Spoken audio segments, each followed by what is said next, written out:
ভাই, আপনারা একটা জিনিস খেয়াল করে দেখেছেন, মানবতার আম্মা যেদিনই এই দেশ ছেড়ে পালিয়ে গেল সেদিন থেকেই জাতির আব্বার প্রতি অবিচার শুরু হলো। যে যেভাবে পারে সেভাবেই জাতির আব্বার ভাস্কর্য ভেঙে ফেললো, অপমান করলো। সেনাবাহিনী থেকে শুরু করে বিজিবি কেউই বাদ যায়নি জাতির আব্বা বঙ্গবন্ধুর ভাস্কর্য ভাঙার ক্ষেত্রে।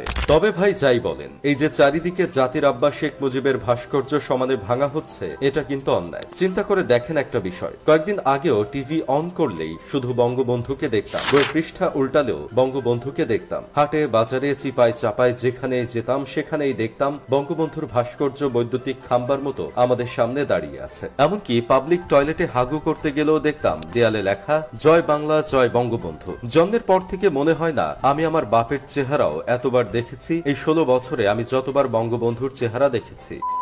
কাছে গান যেমন জরুরি, সময় মতো না খেলে তাদের মাথা কাজ করে না, তেমনি বাঙালির কাছে শেখ মুজিবের চেহারাটাও জরুরি। প্রতিদিন এই ভদ্রলোকের চেহারা না দেখলে মানুষের অস্থিরতা লাগে, টানা 16 বছরের অভ্যাস বলে কথা। এখন যে হুট করে জাতির আব্বার সব ভাস্কর্য ভেঙে ফেলা হচ্ছে, এখন আপনারাই বলেন এটা কি উচিত? আজ যদি মানবতার আম্মা এই দেশে থাকতো, তাহলে উনি কি ওনার বাবার এত বড় অপমান সহ্য করতে পারত? যে মানবতার আম্মা মেট্রো রেলের জন্য কেঁদে বুক ভাসাতে পারে, সে তো ওনার বাবার ভাস্কর্য ভাঙা দেখলে কেন্দ্রে দিয়ে অজ্ঞান হয়ে যেতেন। তবে ভাই, একটা সত্যি কথা কি জানেন, পিতার এই অপমানের জন্য কন্যা নিজেই দায়ী। এই দেশের মানুষের কাছে শেখ মুজিবের ভাবমূর্তি নষ্ট হয়েছে একমাত্র তার মেয়ে শেখ হাসিনার জন্য। জাফর ইকবাল যেমন নিজেকে অতিরিক্ত মুক্তিযোদ্ধা সাজাতে সবাইকে রাজাকার বানিয়ে দিত, তেমনি শেখ হাসিনা বঙ্গবন্ধুকে জাতির জনক বানাতে গিয়ে অন্য সবাইকে খাটো করেছেন। এখন আমার প্রশ্ন হলো, মাওলানা আব্দুল হামিদ খান ভাসানী, এ কে ফজলুল হক, জিয়াউর রহমান, তাজউদ্দিন আহমেদ, এরা কি দেশের জন্য কেউ কোনো কিছু করে নাই? ওদের কয়টা ভাস্কর্য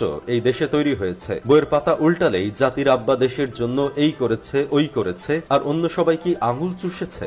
মানবতার আম্মার মতে হয়তো একমাত্র জাতির আব্বা বঙ্গবন্ধুই ভালো মানুষ ছিল, আর বাকি সবাই চোর ছিল। তাই উনি বাংলার আনাচে কানাচে শুধু বঙ্গবন্ধুর ভাস্কর্য বানিয়েছেন। একদিন আমি আমার বন্ধু কেরামতকে কইলাম, বঙ্গবন্ধুর ভাস্কর্য